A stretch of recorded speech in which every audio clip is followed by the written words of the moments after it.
Irrigation ప్రాజెక్టులపై రాష్ట్రానికి కేంద్రం అన్యాయం చేస్తుందని సిపిఐ రాష్ట్ర కార్యదర్శి రామకృష్ణ ఆందోళన వ్యక్తం చేశారు. చంద్రబాబు కృష్ణ, పెన్నా, గోదావరి నదుల అనుసంధానంపై మాట్లాడుతున్నారని, ఇది జరిగితే మంచిదే కానీ రాష్ట్రానికి ప్రయోజనాల రీత్యా పోలవరం పూర్తి కావాలని స్పష్టం చేశారు.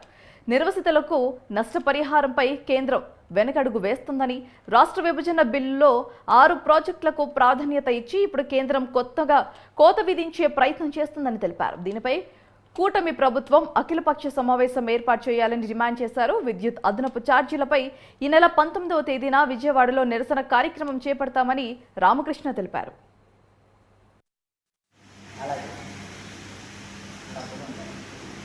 చంద్రబాబు నాయుడు గారు ఊరికే బుస్ బుస్ అన్నాడు తప్ప ఏమీ లేదు.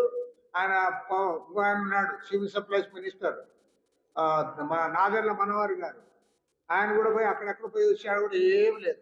అసలు నేను చెప్తా అన్నాను, ఇంత నిర్వీర్యంగా మంత్రులు ముఖ్యమంత్రులు మాట్లాడితే ఒక్కడి ఖాతరు చేయడలే, ఒక్క రూపాయి ఒక్క వస్తువు పైన కూడా తగ్గలే.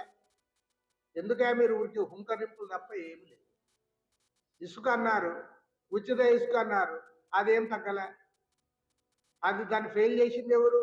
ప్రతిపక్షాలు కాదు, లేదా పక్క రాష్ట్రాల వాళ్ళు కాదు, మీ అధికార పార్టీ, మీ ప్రజాప్రతినిధులే, మీ ఎమ్మెల్యేలే మొత్తం ఇసుకనంతా బ్లాక్ చేసి అమ్ముకుంటా ఉంటే దానిపైన మీదేం లేదు.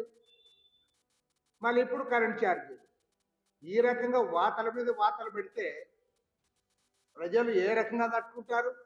ఖచ్చితంగా చెప్తా ఉన్నా, రేపు 19వ తేదీ నాడు విజయవాడ నగరంలో 10 వామపక్ష పార్టీల ఆధ్వర్యంలో ఇక్కడ నిరసన చేపడతాం.